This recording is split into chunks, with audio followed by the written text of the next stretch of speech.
नमस्कार दोस्तों, फिर से स्वागत है आपका अपना YouTube चैनल मास्टरमाइंड बीपीएस में। मैं वीरेंद्र प्रताप सिंह आज आपके लिए लेकर आया हूँ टॉपिक उपराष्ट्रपति। तो जैसे हमने कल राष्ट्रपति के बारे में पढ़ा था और राष्ट्रपति के सारे वीडियो हमने जो है आपको डाल दिए हैं। आज हम बात करेंगे भारत के उपराष्ट्रपति के बारे में। तो चलिए देर किस बात की, सबसे पहले शुरुआत करते हैं हम भारत के उपराष्ट्रपति की। पहला प्रश्न ये आता है कि उपराष्ट्रपति का पद लिया कहाँ से गया है, तो यह अमेरिका के संविधान से लिया गया है। ठीक है, अमेरिका के संविधान से लिया गया है उपराष्ट्रपति का पद। उसके बाद हम बात करते हैं कि जो उपराष्ट्रपति है इसके लिए अनुच्छेद कौन सा, तो भारतीय संविधान का एक आर्टिकल है 63 अनुच्छेद 63 ये कहता है कि भारत में एक उपराष्ट्रपति होंगे। यानी इसके लिए जो आर्टिकल चलता है यानी अनुच्छेद 63, यानी अनुच्छेद 63 में यह है कि भारत में एक उपराष्ट्रपति होंगे। अब हम बात करते हैं कि उपराष्ट्रपति कोई व्यक्ति होगा तो उपराष्ट्रपति होने के लिए उसकी योग्यता क्या क्या होंगी। ठीक है, सबसे पहले मैं यहाँ पर लिख देता हूँ योग्यताएं। तो योग्यताएं कौन कौन सी होंगी भैया। नंबर 1, वह भारत का नागरिक हो। ठीक है, ये वह भारत का नागरिक हो, पहली योग्यता भारत का नागरिक हो। और दूसरी बात क्या है, वह 35 वर्ष आयु पूरी कर चुका हो। यानी 35 वर्ष आयु पूरी कर चुका हो तभी वह भारत का नागरिक उपराष्ट्रपति बनेगा। दूसरी योग्यता की यदि हम बात करते हैं, तीसरी योग्यता क्या है, तो तीसरी योग्यता यह है कि वह लाभ के पद पर न हो। यानी लाभ के पद पर न हो। ठीक है, तो ये योग्यता महत्वपूर्ण है जो भारतीय संविधान में आर्टिकल 63 के तहत हमें दे रखी है। और यदि हम बात करें लाभ के पद की, तो जैसे कि मैंने आपको बता दिया है कि चाहे राष्ट्रपति हो या उपराष्ट्रपति हो, यानी इनको बनने के लिए ये राज्यपाल हो। यदि कोई मंत्री है, चाहे वो केंद्र सरकार का हो या राज्य सरकार का हो, तो मंत्री का पद जो है लाभ के पद में नहीं आता है। ठीक है, मंत्री का पद लाभ के पद में नहीं आता है। और चौथी जो योग्यता है उपराष्ट्रपति बनने के लिए क्या, कि राज्यसभा का सदस्य बनने की योग्यता रखता हो। यानी नंबर 4, राज्यसभा का सदस्य बनने की योग्यता रखता हो। यानी राज्यसभा का सदस्य ना हो, केवल राज्यसभा का सदस्य बनने की योग्यता रखता हो। उसके बाद हम बात करते हैं कि राष्ट्रपति का पद काम कब आता है। उपराष्ट्रपति का पद विषम परिस्थितियों में काम आता है। जैसे उपराष्ट्रपति की यदि हम बात करें तो वह राज्यसभा का पदेन सभापति होता है।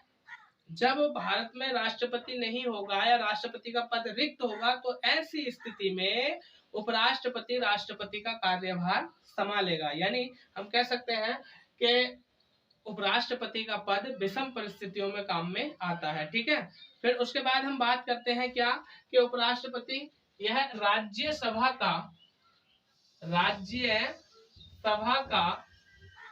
पदेन सभापति होता है। यानी उपराष्ट्रपति राज्यसभा का पदेन सभापति होता है। अब हम बात करेंगे उपराष्ट्रपति के निर्वाचक मंडल की, यानी उपराष्ट्रपति बनता कैसे है। ठीक है, उपराष्ट्रपति का निर्वाचक मंडल।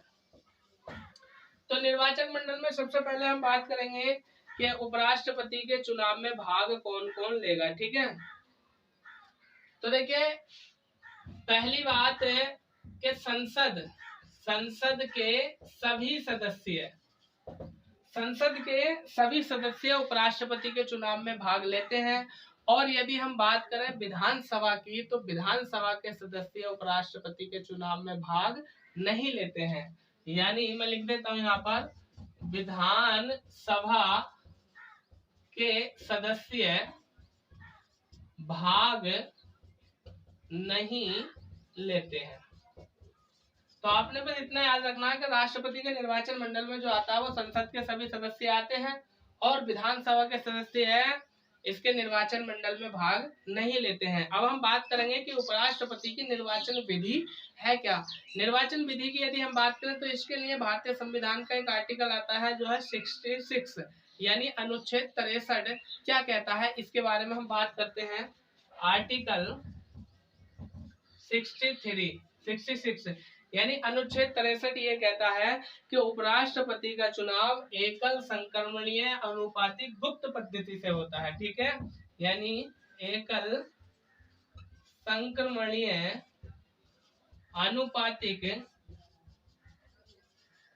गुप्त पद्धति कहते हैं या प्रणाली कहते हैं। ठीक है, एकल संक्रमणीय अनुपातिक गुप्त पद्धति से राष्ट्रपति का क्या होता है, चुनाव होता है, या हम कहते हैं सीधा सीधा निर्वाचन होता है। ठीक है, यह हमसे पूछ लेगा कि उपराष्ट्रपति की निर्वाचन प्रणाली क्या है।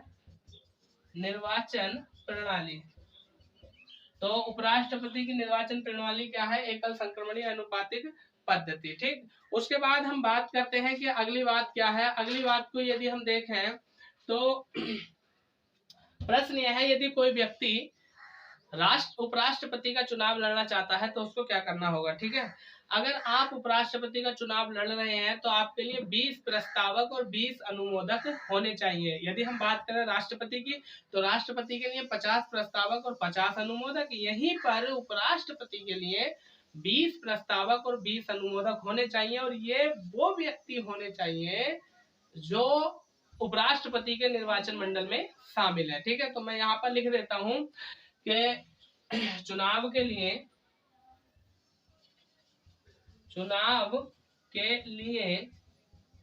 20 प्रस्तावक व्यक्ति और 20 अनुमोदक व्यक्ति होने चाहिए। यदि 20 प्रस्तावक और 20 अनुमोदक व्यक्ति होंगे तो ये जो है कोई भी व्यक्ति उपराष्ट्रपति के चुनाव में शामिल हो जाएगा, यानी उपराष्ट्रपति पद के लिए तैयार हो जाएगा। ठीक है, और यदि हम बात करें कि 20 प्रस्तावक और 20 अनुमोदक ये कौन होते हैं, तो ये होते हैं एमपी। एमपी मतलब मेंबर ऑफ पार्लियामेंट, यानी सांसद। जो सांसद होते हैं यही अनुमोदक होते हैं, और ये सांसद ही उपराष्ट्रपति को वोट करते हैं। और एक विशेष बात यह है कि प्रस्तावक और अनुमोदक जो व्यक्ति होते हैं ये अलग अलग होने चाहिए। जैसे मान लो राम बन गया प्रस्तावक, तो राम अनुमोदक नहीं बनेगा, यानी दोनों में व्यक्ति अलग अलग होने चाहिए। ठीक है, और यदि हम बात करें उपराष्ट्रपति के चुनाव की, तो प्रस्तावक और अनुमोदक वही होते हैं जो राष्ट्रपति के चुनाव में मत करते हैं, और यही उपराष्ट्रपति के चुनाव में मत करते हैं। ठीक है, आगे हम बात करते हैं कि इसकी जमानत राशि कितनी होती है। ठीक है, तो उपराष्ट्रपति पद के लिए जो व्यक्ति उम्मीदवार होता है वह जमानत राशि जमा करता है। तो जमानत राशि की यदि हम बात करें तो सीधा सीधा कितनी, 15,000 रुपए। ठीक है, 15,000 रुपए, 15,000 रुपए जमानत राशि होनी चाहिए, और ये सीधी सीधी जमा हो जाती है किसमें, भारतीय बैंक, कौन से, आरबीआई में जाकर जमा हो जाती है। और यदि आप निश्चित मतों का यानी 1/6 कुल मतों का 1/6 मत प्राप्त नहीं करते हैं तो ये राशि आपकी जब्त हो जाती है। यानी 1/6 मत प्राप्त न करने पर राशि जब्त या जमा हो जाती है, यानी ये आपको नहीं मिलेगी। यदि कुल मतों का 1/6 आप नहीं लाते हैं तो ये राशि आपकी जब्त हो जाती है। उसके बाद हम बात करते हैं कि उपराष्ट्रपति का चुनाव, तो इसके लिए अनुच्छेद 324 क्या, उपराष्ट्रपति का चुनाव जो है चुनाव आयोग ही कराता है, यानी अनुच्छेद 324 मैं लिख देता हूं।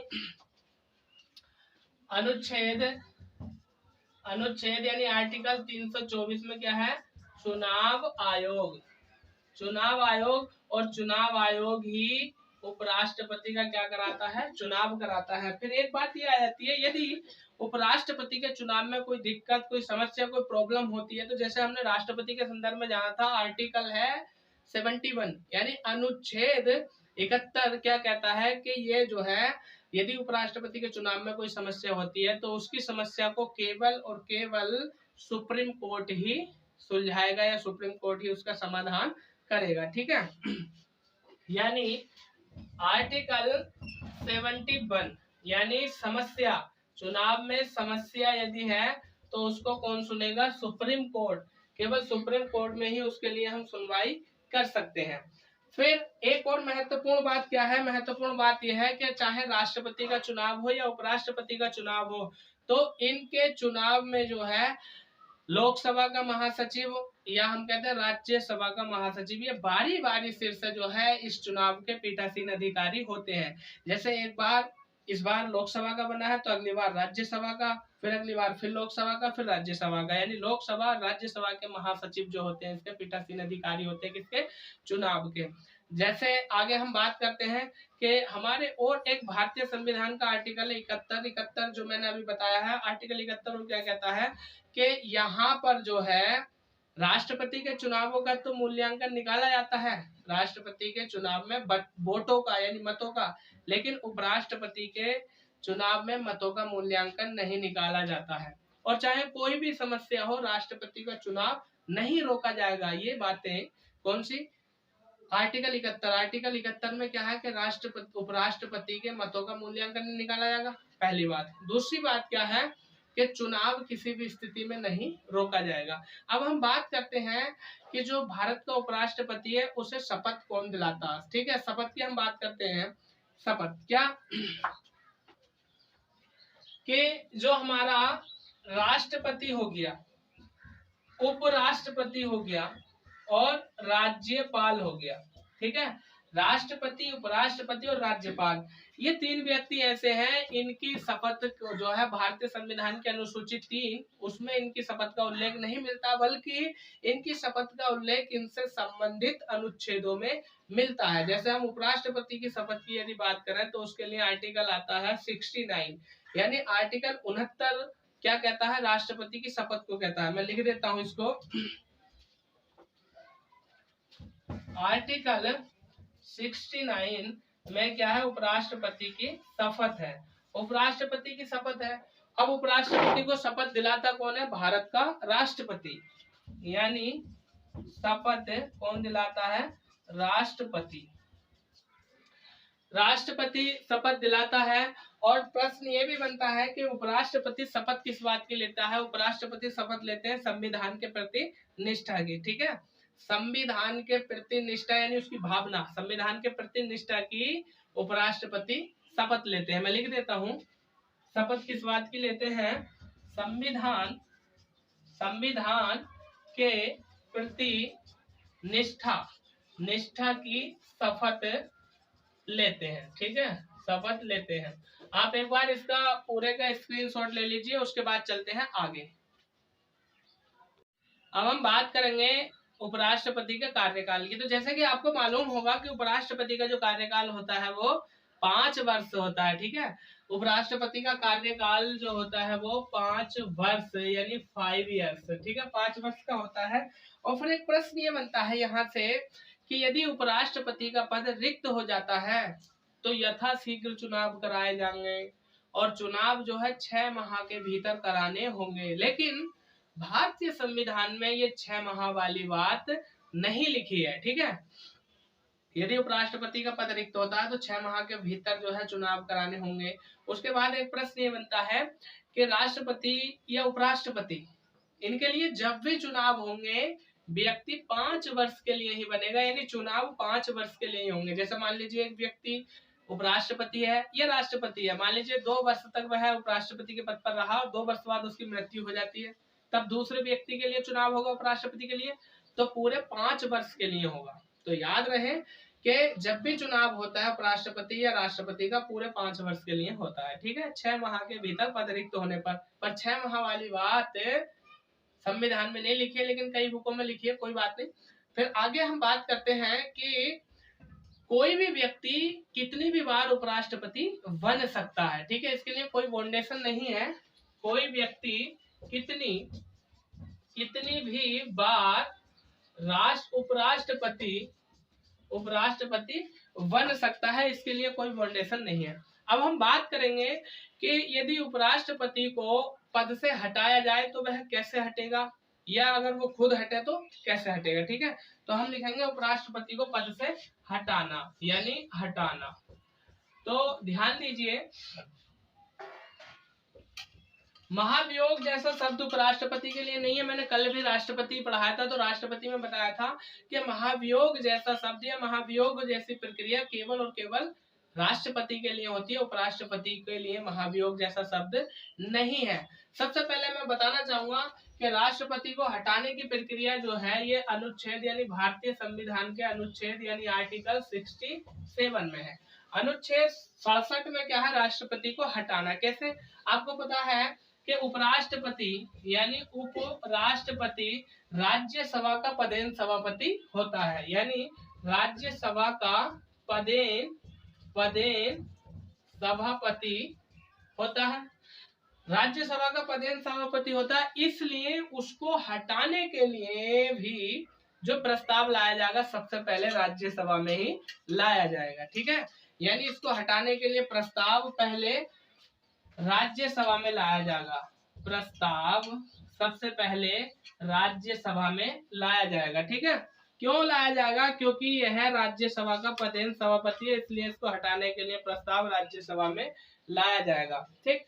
उसके बाद प्रश्न ये बनता है, यदि राज्यसभा अपनी तत्कालीन सदस्य संख्या के बहुमत से प्रस्ताव पारित कर देती है तो ये प्रस्ताव सीधा फिर लोकसभा में जाता है। एक बार नोट करके लिख लीजिए, सुन लीजिए।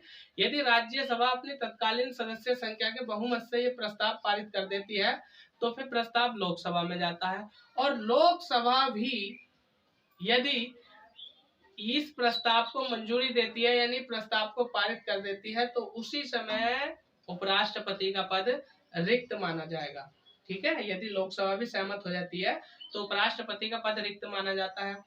यदि हम बात करें महाभियोग की तो महाभियोग जैसा शब्द उपराष्ट्रपति पर नहीं लगाया जाता, लेकिन एक और विशेष बात, क्या उपराष्ट्रपति को हटाने के लिए प्रस्ताव पर चर्चा करने के लिए उससे 14 दिन पहले उसको सूचना देनी होगी। किसको, उपराष्ट्रपति को, यानी 14 दिन पहले सूचना देनी होगी, ठीक है। 14 दिन पहले सूचना देनी होगी, जिससे कि उपराष्ट्रपति जो है वो अपना पक्ष रख सके, या हम ये कह सकते हैं राष्ट्रपति स्वयं ना जाए तो अपने किसी वकील वगैरह को वहां पर भेज सके। इसके बाद हम बात करते हैं कि उपराष्ट्रपति के कार्य क्या क्या होते हैं। सबसे पहले एक बात आपने ध्यान रखनी है कि उपराष्ट्रपति के कार्यों का जो विवरण है वो भारतीय संविधान के आर्टिकल 64 यानी अनुच्छेद 64 में है, ठीक है। हम बात करेंगे यहाँ पर कार्यों की। कार्य, राष्ट्रपति के कार्य भारतीय संविधान के आर्टिकल 64 यानी 64 में है। क्या क्या कार्य होते हैं जरा समझ लीजिए, पहले मैं आपको समझा देता हूँ, उसके बाद आप लिख लेना। क्या उपराष्ट्रपति का कार्य क्या होता है, वह राज्यसभा का पदेन सभापति होता है, ठीक है। वह राज्यसभा का पदेन सभापति होता है, कौन, उपराष्ट्रपति, इसलिए उसे राज्यसभा के कार्य करने होते हैं। और यदि विषम परिस्थिति मतलब जब भारत के राष्ट्रपति का पद रिक्त होता है तब वह राष्ट्रपति के पद पर बैठ जाता है और राष्ट्रपति की सारी सुख सुविधाएं शक्तियां उसको प्राप्त होती है, ठीक है। आगे हम बात करते हैं भारतीय संविधान का एक आर्टिकल है जिसका नाम है आर्टिकल 89 यानी आर्टिकल 89 में क्या दिया है, आर्टिकल 89 में क्या दिया है, ये दिया है कि अनुसूचियों में उपराष्ट्रपति के वेतन का जिक्र नहीं है। 89 क्या कहता है कि अनुसूची में, जैसे अनुसूची 3 की हम बात करते हैं, या हम कह सकते हैं कि अनुसूची 2 जो है वो भारतीय प्रशासनिक या इनकी जो है वेतन भत्तों के लिए है। अनुसूची 1 भारत का संघ होगा, अनुसूची 2 वेतन भत्ते, अनुसूची 3 शपथ, अनुसूची 4 राज्यसभा का प्रतिनिधित्व, है ना, इस तरह से है ना।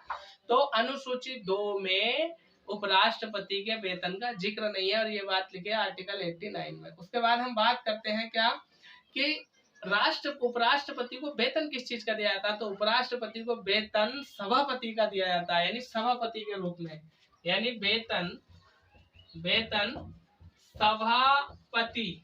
सभापति के रूप में दिया जाता है।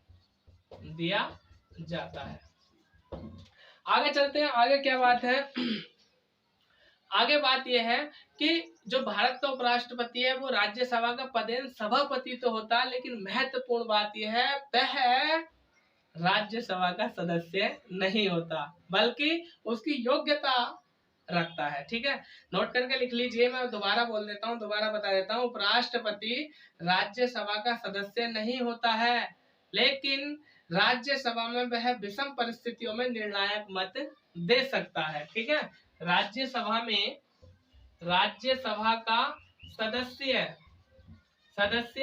नहीं होता है, लेकिन राज्यसभा में विषम विषम परिस्थिति या निर्णायक परिस्थिति में मत का मतलब वोट कर सकता है, मत कर सकता है। ठीक है, इसके बाद प्रश्न क्या बनता है, यदि यहाँ पर हम बात करते हैं कि सभापति की, के जो भारत का उपराष्ट्रपति होता है सभापति के रूप में कार्य करता है, और उपराष्ट्रपति की हम बात करते हैं क्या, उपराष्ट्रपति के हटने के बाद क्या, जैसे और हम जान लेते हैं इसके कार्यों के बारे में और क्या क्या कार्य है। ठीक है, इसके कार्यों के बारे में यदि हम जाने तो एक भारतीय संविधान का आर्टिकल है 65, आर्टिकल 65 क्या कहता है, आर्टिकल 65 ये कहता है, लिख लीजिए, नोट कर लीजिए। भारतीय संविधान का अनुच्छेद 65 ये कहता है क्या, जब राष्ट्रपति का पद रिक्त होगा, जब राष्ट्रपति का पद रिक्त होगा, तब उपराष्ट्रपति को कार्यवाहक राष्ट्रपति बना दिया जाएगा। यानी ये कहता है जब राष्ट्रपति का पद रिक्त होगा, यानी राष्ट्रपति का पद रिक्त होने पर इसको कार्यवाहक राष्ट्रपति बना दिया जाएगा, यानी कार्यवाहक राष्ट्रपति बन जाएंगे। और जब कार्यवाहक राष्ट्रपति बन जाएंगे तो इन्हें स्वतः ही राष्ट्रपति की सारी शक्तियां व सारी पावर और सारी सुविधाएं प्राप्त होंगी। फिर एक प्रश्न ये बनता है कि जब वो कार्यवाहक राष्ट्रपति इसको बना दिया जाएगा, तब इसको शपथ दोबारा लेनी पड़ेगी। क्यों? क्योंकि राष्ट्रपति जो शपथ लेता है वो दो चीजों की लेता है, तो संविधान के रक्षा की और दूसरा लोक कल्याण की, यानी लोगों के कल्याण की। और उपराष्ट्रपति शपथ किस चीज की ले रहा है, संविधान के प्रति निष्ठा की। तो ऐसी स्थिति में यदि कार्यवाहक राष्ट्रपति उपराष्ट्रपति को बनाया जाता है तो वह शपथ दोबारा लेगा संविधान की रक्षा की और लोगों के कल्याण की। ठीक, उसके बाद हम बात करते हैं कि जो राष्ट्रपति होता है, उपराष्ट्रपति होता है, यानी एक बार आप इसका स्क्रीनशॉट ले लीजिए, उसके बाद आगे चलते हैं हम। अब हम बात करेंगे कि यदि राष्ट्रपति का पद रिक्त है तब क्या होगा। तो देखिए, राष्ट्रपति का पद रिक्त है तब क्या होगा, इसके लिए एक अधिनियम बनाया गया, राष्ट्रपति उत्तराधिकारी अधिनियम 1969, यानी राष्ट्रपति उत्तराधिकारी अधिनियम 1969। ये अधिनियम क्या बना कि यदि राष्ट्रपति का पद रिक्त है तो उसका उत्तराधिकारी कौन बनेगा, राष्ट्रपति, यानी उपराष्ट्रपति नहीं है तो वरिष्ठतम न्यायाधीश, यानी मुख्य न्यायाधीश, और मुख्य न्यायाधीश नहीं है तो वरिष्ठतम न्यायाधीश। लेकिन ऐसा हमारे संविधान में लिखा हुआ नहीं था, ये केवल संसदीय प्रक्रिया में प्रणाली है। क्या मैं लिख देता हूँ, यदि राष्ट्रपति का पद रिक्त है, राष्ट्रपति, तो उसकी जगह कौन आएगा, उपराष्ट्रपति। और यदि उपराष्ट्रपति नहीं है तो चीफ जस्टिस ऑफ इंडिया, यानी भारत का मुख्य न्यायाधीश। और यदि ये नहीं है तो वरिष्ठतम न्यायाधीश कार्यवाहक राष्ट्रपति के रूप में कार्य संभालेंगे। ठीक है, और यदि हम बात करें कार्यवाहक राष्ट्रपति के रूप में, तो ये जो राष्ट्रपति, उपराष्ट्रपति, मुख्य न्यायाधीश और वरिष्ठतम न्यायाधीश, ये जो प्रावधान है भारतीय संविधान में नहीं है, बल्कि ये संसदीय प्रक्रिया में संसद के नियम है। ऐसा संसद नियम बना सकती है राष्ट्रपति के पद के लिए। अब बात क्या है कि भारत में अब तक 3 कार्यवाहक राष्ट्रपति रह चुके हैं, यानी भारत में अब तक 3 कार्यवाहक राष्ट्रपति रह चुके हैं। और कार्यवाहक राष्ट्रपति किसको बोलते हैं, उपराष्ट्रपति को, यानी जब उपराष्ट्रपति राष्ट्रपति का कार्य संभालता है उसे तो कार्यवाहक राष्ट्रपति बोलते हैं। जैसे हम बात करते हैं कि कार्यवाहक राष्ट्रपति रह चुका, लेकिन दो उपराष्ट्रपति होने की वजह से कार्यवाहक राष्ट्रपति बने हैं। जैसे सबसे पहले हम बात करते हैं नंबर 1 1969 में जाकिर हुसैन की। नंबर 1 1900 यानी 69 में जाकिर हुसैन। जाकिर हुसैन यानी जाकिर हुसैन की जब हम बात करते हैं तो इनकी मृत्यु हो गई, और इनकी मृत्यु के बाद जो राष्ट्रपति बनाया गया कार्यवाहक राष्ट्रपति वो वीवी गिरी को, ठीक है, वीवी गिरी को कार्यवाहक राष्ट्रपति बनाया गया। और कार्यवाहक राष्ट्रपति की यदि हम बात करें तो इनके लिए प्रश्न ये भी आता है कि वीवी गिरी जो थे वो हमारे देश यानी भारत के पहले कार्यवाहक राष्ट्रपति बने। मैं लिख देता हूँ इस बात को। यह है यानी कौन, वीवी गिरी, यह भारत के पहले कार्यवाहक राष्ट्रपति बने। भारत के पहले कार्यवाहक राष्ट्रपति बने। उसके बाद बात क्या है कि जब वीवी गिरी ने इस्तीफा दिया, तो उसके बाद मुख्य न्यायाधीश थे कौन, जस्टिस मोहम्मद हिदायतुल्लाह। जब वीवी गिरी ने इस्तीफा दे दिया तो जस्टिस मोहम्मद हिदायतुल्लाह को जो है कार्यवाहक राष्ट्रपति बना दिया गया। ठीक है, मैं लिख देता हूं, जब इन्होंने इस्तीफा दिया तब भारत के मुख्य न्यायाधीश यानी जस्टिस मोहम्मद हिदायतुल्लाह कार्यवाहक राष्ट्रपति बने। जस्टिस मोहम्मद हिदायतुल्लाह जो है कार्यवाहक राष्ट्रपति बने।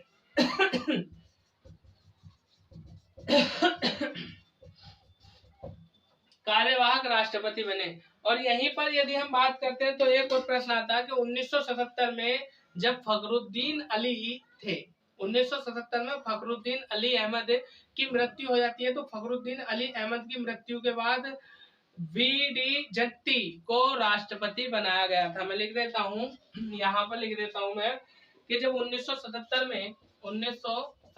में जो मुख्यमंत्री राष्ट्रपति थे फखरुद्दीन अली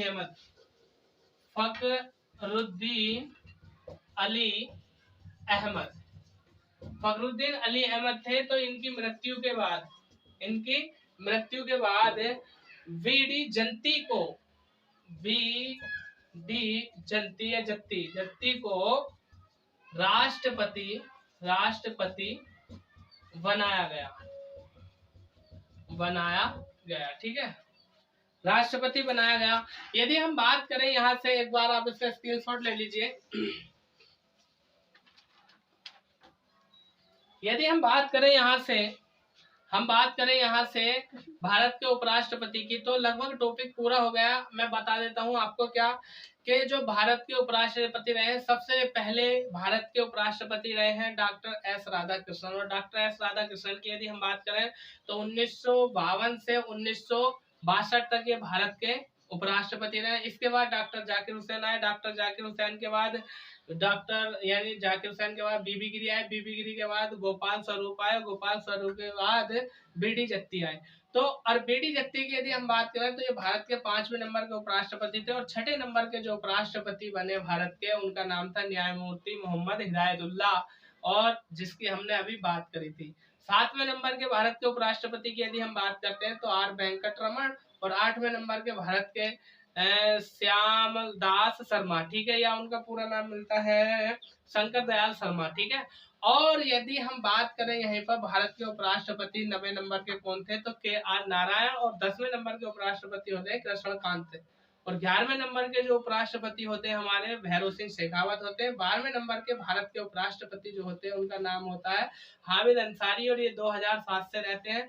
और वर्तमान में जो भारत के उपराष्ट्रपति है उनका नाम है एम वेंकैया नायडू। ठीक है, एम वेंकैया नायडू भारत के वर्तमान में उपराष्ट्रपति हैं। तो मैं उम्मीद करता हूं कि भारत के उपराष्ट्रपति से संबंधित सारा टॉपिक, सारी समस्या क्लियर हुई होंगी। आपको यदि हमारा वीडियो पसंद आया हो तो हमारे चैनल को सब्सक्राइब करें और अपने दोस्तों में वीडियो को लाइक करें। ठीक है, कल हम बात करेंगे प्रधानमंत्री टॉपिक पर। ठीक है, यानी मंत्री परिषद, या हम प्रधानमंत्री पर कल को बात करेंगे। वीडियो को लाइक करें, चैनल को सब्सक्राइब करें, अपने दोस्तों में शेयर करें। मैं वीरेंद्र प्रताप सिंह आपसे लेता हूँ विदा। कल फिर मुलाकात होगी, तब तक के लिए थैंक यू।